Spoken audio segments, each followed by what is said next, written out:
What is narcissistic gaslighting? You didn't hear me right because I didn't say that. You are too sensitive. It should not affect you so much. You are just insecure and jealous. These are some of the phrases that perfectly exemplify how gaslighting can materialize.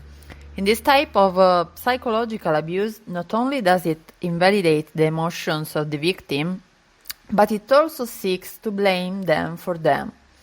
We can suffer from gaslighting at work, in our family, and with our friends.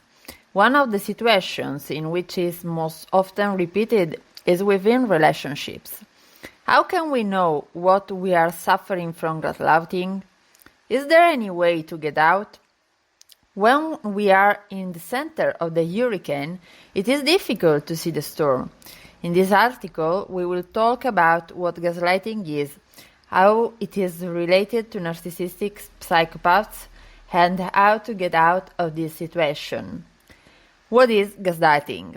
Gaslighting is a type of emotional abuse that seeks to manipulate the victim's perception of reality to gradually sow doubt in her judgments and decisions, making her more vulnerable and easily controllable. This type of psychological abuse is typical in narcissistic psychopaths. In relationship, emotional manipulation is the means used to keep a partner or a friendship. They will do this by making them feel inferior and making them believe that they are not trying enough to take care of the relationship. The typical behavior of people who gaslight their partner is, for example, denying something that happened or invalidating a person's emotion, but there are also other types of signs which we detail below. Signs that you suffer from gaslighting. Realizing that we are suffering from gaslighting is not easy.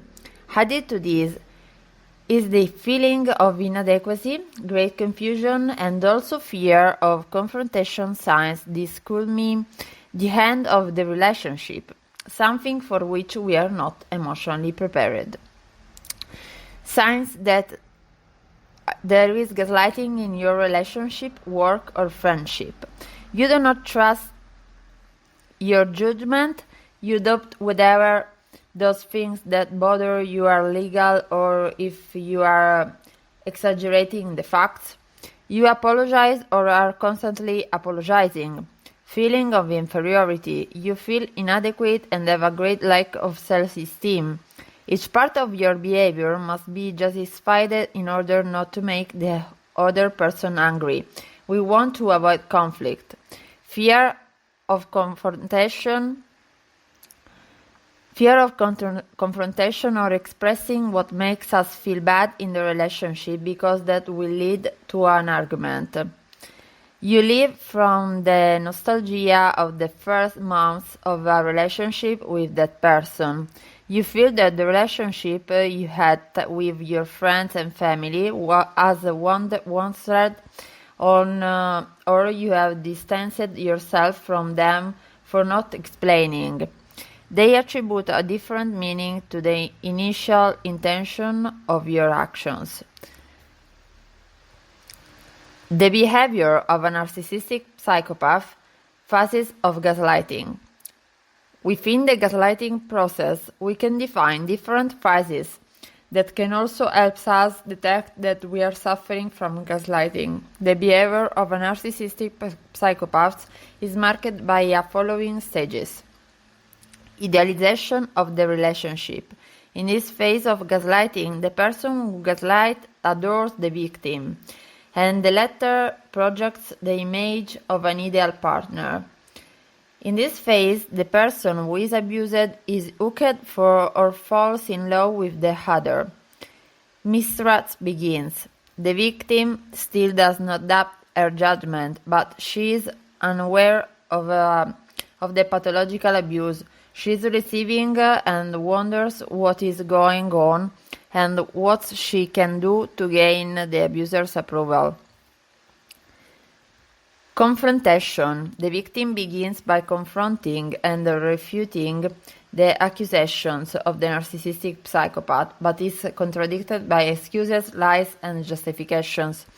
that end up blaming her behavior. Little by little, she begins to feel inadequate and her self-esteem decreases. She looks for how to get back to that initial situation of idealization. In this case, we seek an explanation for the abuser's behavior, but it is not provided. Dependency and depression. The victim's self-esteem is so low that she needs the narcissistic person to feel better.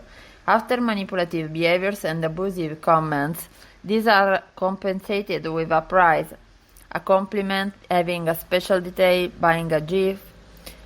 The damage caused is covered up and the abuser's patience is tanked, believing that no one else will be able to deal with her mistakes and blunders. How can you get out of there? First of all, we want to offer you our sincere help. If you think you are in a similar situation, you do not have to fight it on your own. You can count on the help of an expert in psychology who will give you the strength you need. From the outside, it seems very obvious when a relationship is harming us or is harmful to us. It seems easy to get out of it, fix it, leave her, and that's it. Don't pay attention to her, cut off the relationship. The bond that is established between victim and abuser is sometimes too strong. From here, we give you some guidelines that will help you regain confidence in yourself and strengthen to your self-esteem in these circumstances. Listen to your instinct again and start taking it into your account when making decisions. Communicate how you feel to someone you trust.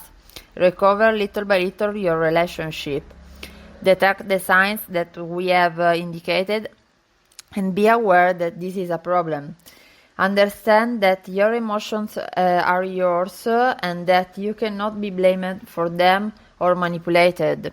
Finally, the last point is that you go to the help of a specialist psychology. As we have expressed previously, an outside opinion and also an expert will give you the reinforcement you need to rebuild your self-esteem and get out of a situation like this.